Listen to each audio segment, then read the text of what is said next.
So, welcome to LiberalViewer Sunday Live Clip Roundup. I'm glad to see that I already have some people joining me here.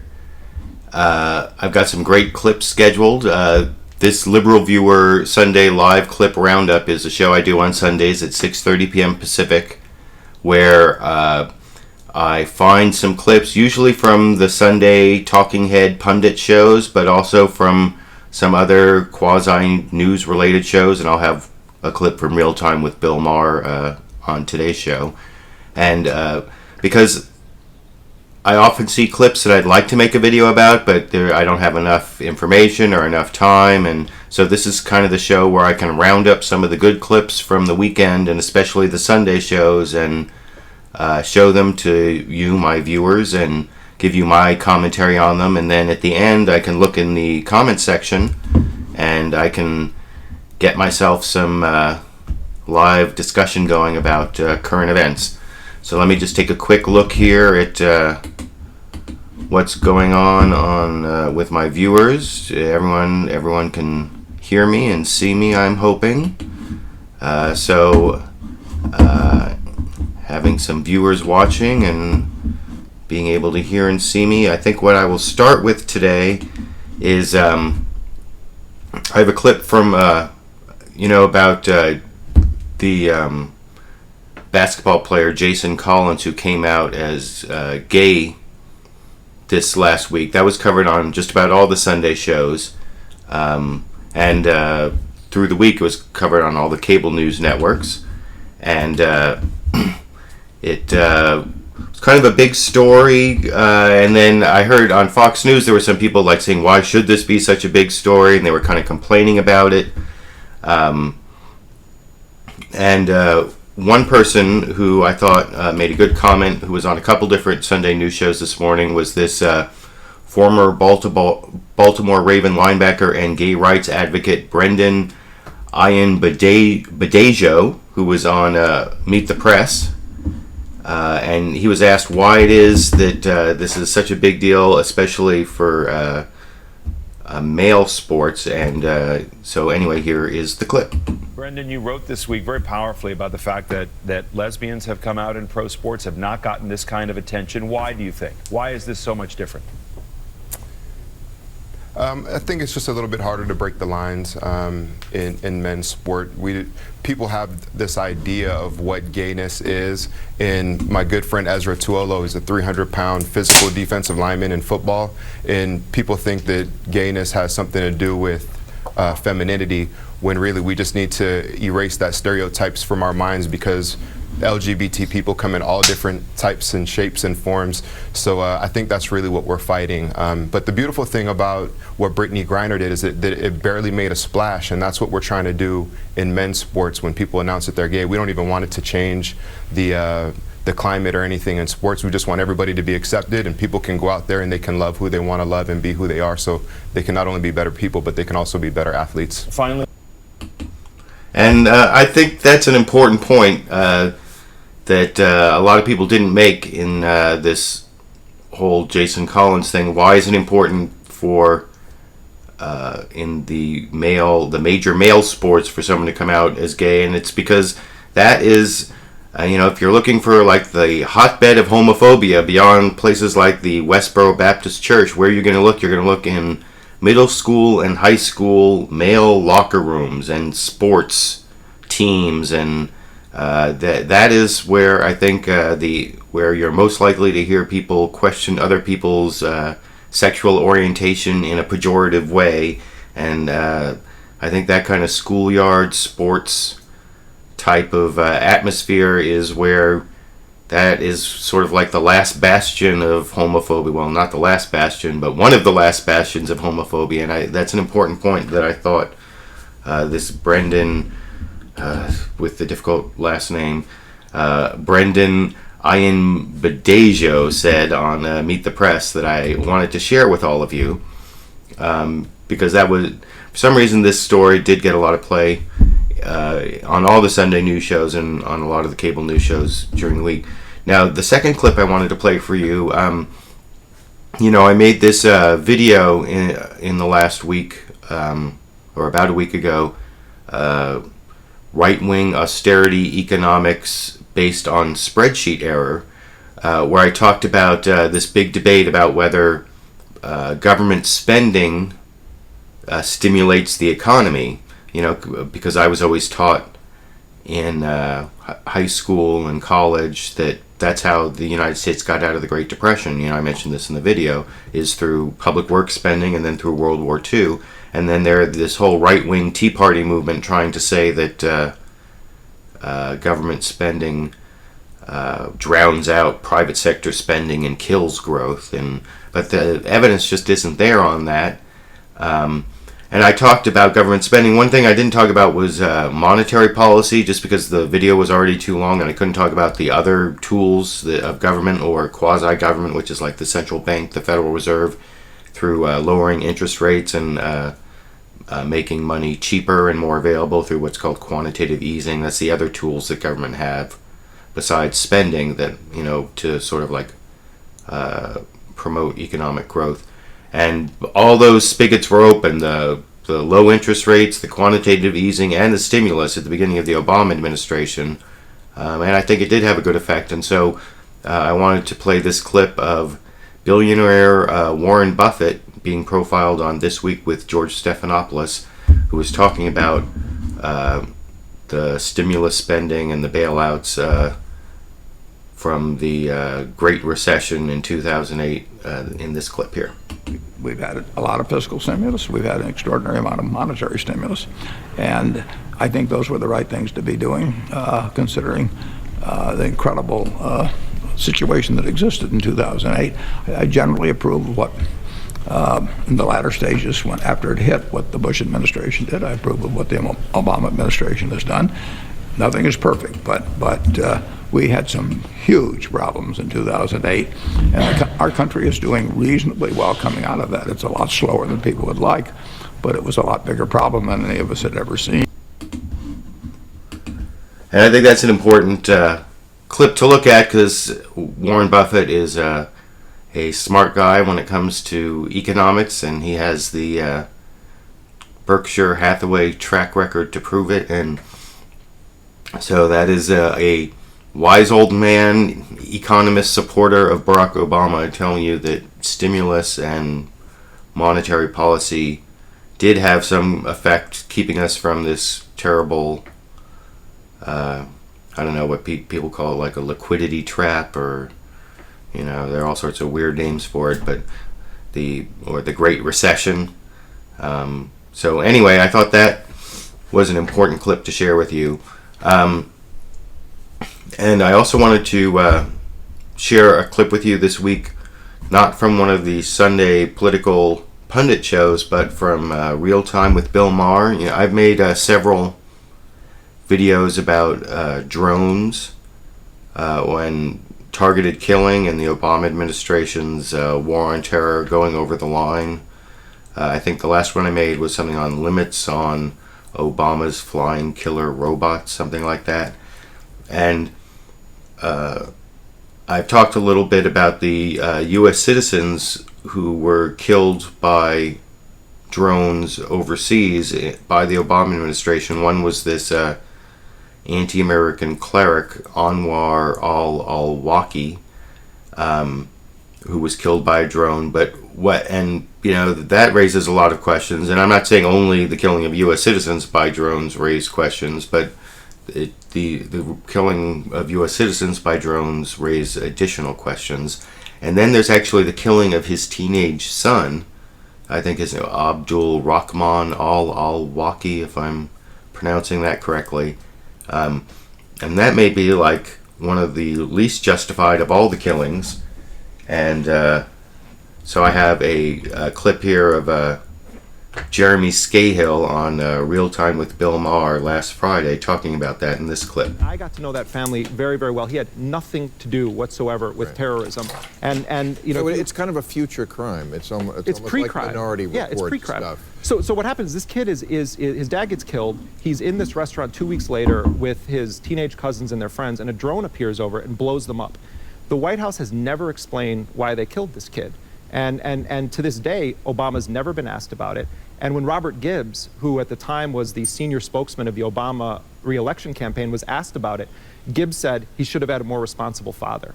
I mean, I think there's few things in history more shameful than blaming the killing of a child on who their parent was. So, I mean, I think for us, we crossed a line the 2-week period when President Obama authorized operations that killed these 3 American citizens. And you know, it's not about who al-awlaki was. He could be guilty of everything they've ever accused him of. It's about who we are as a society. And if we're going to kill our own people without even charging them with a crime, well, then we should just say we live in a different country and stop telling the world that we're the sort of great shining city on the hill.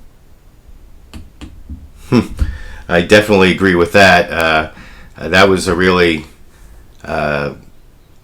incisive description of the killing of Abdul Rahman al-awlaki right there, and there has never been a really good accounting of that, and it's all been covered in the secrecy, and there have been ACLU lawsuits about it, and I think it's at least from what is currently known, it's pretty shameful, and so I'm glad to see that at least on HBO you could see something about that, even if it wasn't on one of the Sunday shows. I wish I could see more of Jeremy Scahill on the corporate media shows like Meet the Press, which is sponsored by some of the makers of those drones, so maybe that's why I don't see as much Jeremy Scahill there as I might like. I did have one other clip I wanted to play before getting to the comments, and I gotta load up the media here real quick. That's all the clicking you hear, because I'm not only performing here, but I'm also the technician. I'm doing all the technical parts here.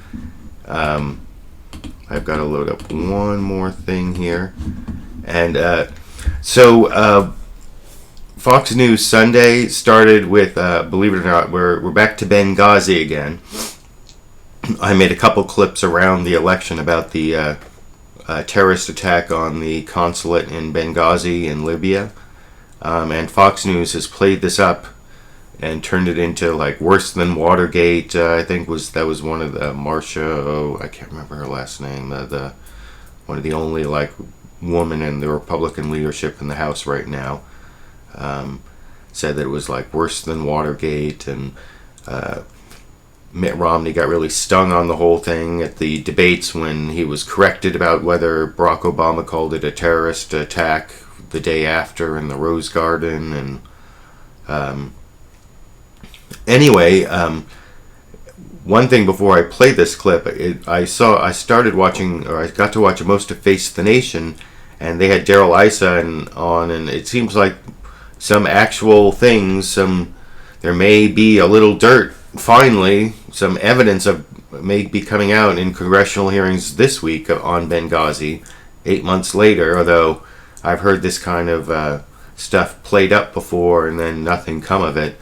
I mean, I think so far I haven't seen much beyond the fog of war, or it's not, or the fog of the battlefield, I should say, where there was conflicting reports, and some of them got reported before other parts. There's some unanswered questions, and there may have been some politicization. Well, I mean, we'll have to see.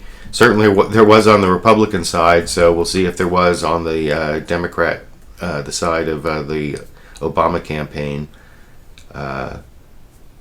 Anyway, so there was some really, there was stuff on that on Face the Nation, but also Fox News Sunday, they had on Republican Congressman Jason Chaffetz, who I talked about briefly on LiberalViewer last Wednesday, because he has introduced the SHIELD Act, which would stop some of these patent troll lawsuits, along with the Democrat. It's a bipartisan bill, and that's like one good thing he's done, but he's also, I mean, I have very little respect for him.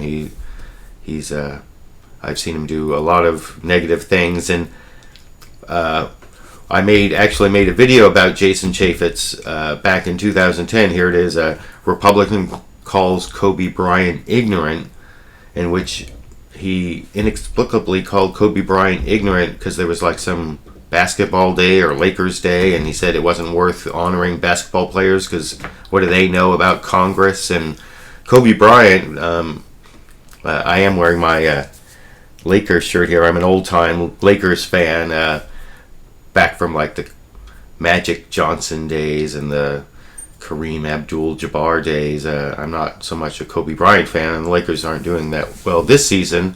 But Kobe Bryant isn't a dumb person. He speaks Italian from what I understand, and he's actually a pretty smart guy. So, and Jason Chaffetz doesn't strike me as the smartest guy. And when he was talking about his fight with the congressional fight with the White House on Benghazi, he said something that kind of proved that to me, and I will play that clip for you from Fox News Sunday now. Heard the State Department person just say nobody, neither a lawyer nor a witness, has requested to testify. Because they're scared to death of what the State Department is doing to them. And that's what, look, we're the other branch of government. They're supposed to be able to come to Congress and be able to share this type of information. That has not happened because the administration is so... Did you notice there how he said that Congress is the other branch of government? This is the guy who called Kobe Bryant ignorant, saying that Congress is the other branch of government, even though, for those who don't know, I have some foreign viewers, although probably even my foreign viewers know that the United States, there are 3 branches of government. There's the executive, legislative, and judicial. So Congress is not the other branch of government. It is one of the other branches of government. And I wouldn't be so nitpicky about it if I didn't have this video, and I will put a link to this when this is recorded, of Jason Chaffetz calling Kobe Bryant ignorant about he doesn't know about Congress and his government. So I don't think people who live in ignorant houses should be throwing stones. So those are the clips that I picked out to play for my Liberal Viewer Sunday Live this Sunday, and now I'm going to go and see if we have any questions about or any discussion comments here. Oh, it looks like we do have a bunch of comments here. Let me see if this isn't on topic, but I think I know what this is about anyway. DJ Pob asked, what's up with the name calling going on between Jon Stewart and Donald Trump? Well, I hadn't heard Donald Trump call Jon Stewart any names. I saw, what was it? Something Vaughn, I don't know. But I did see Jon Stewart call Donald Trump some nasty name. And I don't know, I think Donald Trump is kind of a buffoon, and he's put himself out there as a buffoon, and so I don't think he should be surprised when he is called names by comedians. Alan Kreider says, monetary stimulus seems to be only benefiting Wall Street. We need more fiscal stimulus, or we need the feds to cut everybody a big fat check directly. Well, there's a lot of truth in that. One of the reasons they had Warren Buffett on is because Wall Street hit new highs. The Dow hit 15,000. Profits are up on Wall Street, and they have been through most of the Obama administration. But it hasn't gotten down to the grassroots people in a lot of instances. One reason is because Congress won't allocate the money to state and local governments, and there have been huge numbers of cuts. I've seen it here just in my county, Sacramento County. They've cut a lot of services, and California's had to do a lot of cutting, and it's happening all over the country where state and local governments have really taken the brunt of this recession, and they've cut workers and services, and that's a lot of, and that also has hurt all the local economies with all those extra. That's where a lot of the unemployed people. I mean, there's been pretty good private sector job growth throughout this recovery, and if there had been not as big losses in the public sector, unemployment would be much lower now. Unemployment would be a lot lower now if the Congress had given the help to the states that had happened, like in the Reagan recession. They didn't have to lay off all these teachers and police officers. And anyway, so I think that was a good point from Alan Kreider. Smack on the Web says the slow recovery is due to teabagger obstructionism in the House, period. Well, I don't know about the period part, but that's definitely a contributing factor. That especially in some ways, I think the Republicans wanted a bad economy to try to get Obama to lose the election in 2012. I mean, they even said as much. Let's see. Cyrus Lechenron, if the pro-gun march plan by Adam Kokesh goes ahead, how many people do you think will be shot in crossfire? I don't really know anything about that, so I will skip that. Smack on the Web also says corporate profits are at record levels. I think I kind of talked about this. Andrew Blumenfeld says the audio on your mic is much louder than on the clips. I tried to turn up the audio on the clip partway through some of them, or maybe I just need to turn the audio down on the mic, but DJ Pob says, like Apple's $12 billion that's just sitting on. Yeah, Apple does have a lot of cash. RD Sizen says U.S. already has a 0% interest rate. It's hard to keep growing after a very out-of-time economic boost in the 90s. That's true. Excuse me while I do a little Marco Rubio here.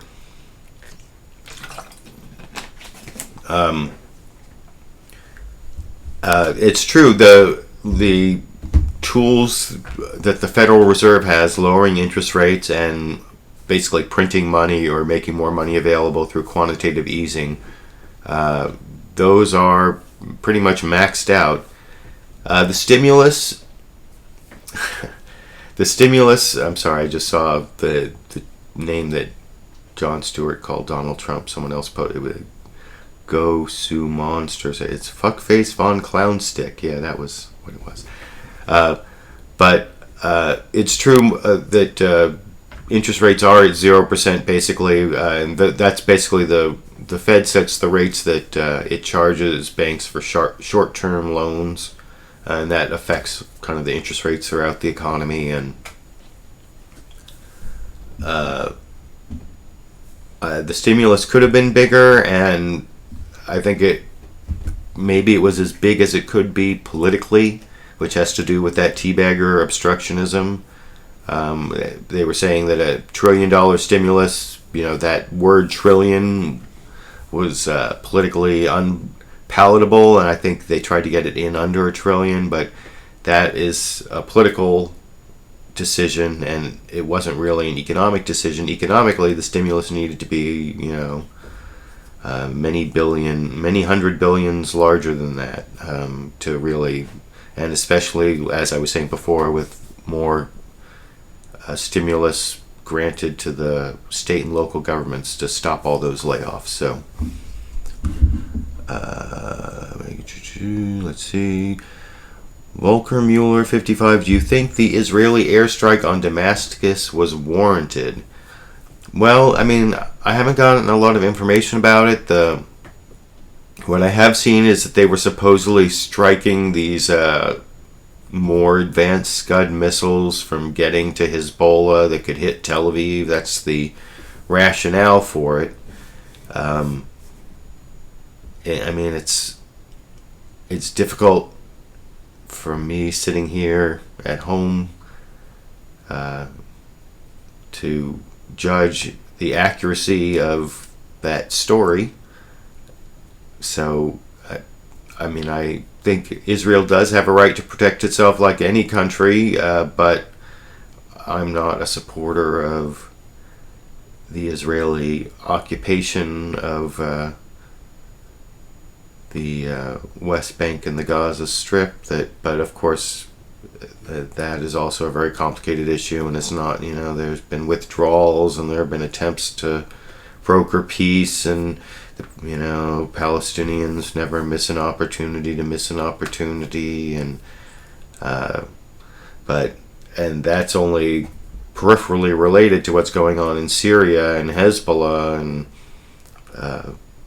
so I think that it's possible that Israel is trying to defend itself from the deteriorating situation in Syria, from more advanced weapons falling into the hands of people who are going to shoot those weapons at its citizens, but it's very difficult to tell what's going on beyond what people are saying, what the truth is.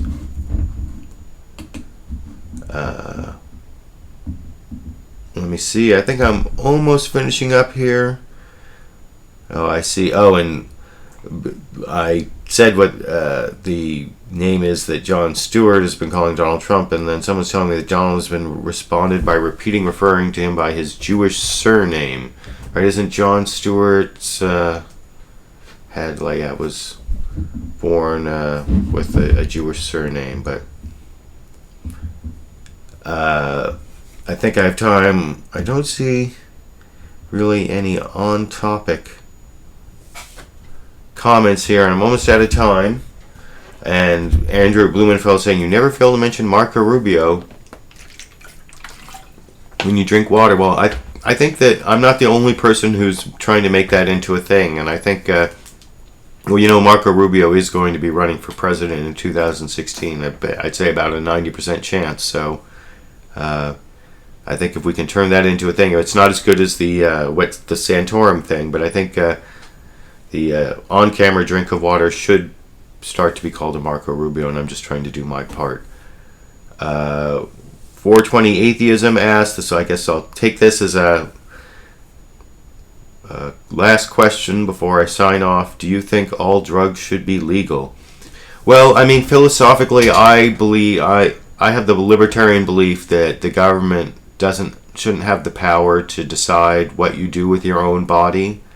There are some limits on that and exceptions. Someone asked me about suicide, I think, or before, or the Oregon suicide law, and I think people who are mentally ill, who are depressed, that we should have some government paternalism in making sure that those people don't commit suicide because of their depression. And that when people are addicts, that we should offer them help, and we should have drug treatment. We should treat drugs as a public health problem. And there are addicts. I used to be the public defender in drug court for about a year and a half here in Placer County in California, which is basically a court that people would go to as an alternative to going to jail, though there were some short jail times if they messed up. And it was almost like a AA meeting, a 12-step program where people would come up every week or once a month and go in front of the judge and say what a great job they were doing, and if they made, their drug tests were clean for a certain amount of time, and they went to their meetings and did what, their community service or whatever, they'd get like a pen and a keychain, and it was kind of like the chip thing where it was just a token showing that they'd done something that they were proud of. And for a significant number of people it worked, and for a lot of people 12-step programs work. That doesn't mean that they work for everyone, and I have my own problems with 12-step programs, but I saw that they work, and I do think that drug treatment should be available from the government for people, but that's about as coercive or as interventional as the government should get in the drug situation. Beyond that, I don't think the government should have a say in what you want to put into your own body, even if if you want to inject battery acid into your veins, if you're not, depressed and suicidal because of a mental illness, then the government should stay out of it. So as a philosophical matter, I do think all drugs should be legal, just because that is not the government's business. So I wanted to thank you all for joining me for Liberal Viewer Sunday Live Clip Roundup. Hopefully I'll be doing this every Sunday at 6:30 p.m. Pacific, and you can join me on Wednesdays at 4:30 p.m. Pacific for just the straight Q&A show, Liberal Viewer Wednesday Live. I'm not sure what my next video is going to be. If you haven't watched my last video, I think it was a really good Fox News bias video, catching Fox News doing some biased video editing, which are always, I think, or tend to be the clearest, easiest to understand examples when they actually cut something out that is material to what they're talking about. So if you haven't seen that, I recommend you go watch that. I've been saving up a video about campaign finance and the constitutional amendment. I may fit that in this week. We'll see how things go. That's not a time-sensitive video, so that one gets pushed off when I find more time-sensitive topics to make videos on. But anyway, thanks again for joining me, and I hope to see all of you at my upcoming live shows and watching my videos. Give it the thumbs up and the favorites, and have a good end of your weekend.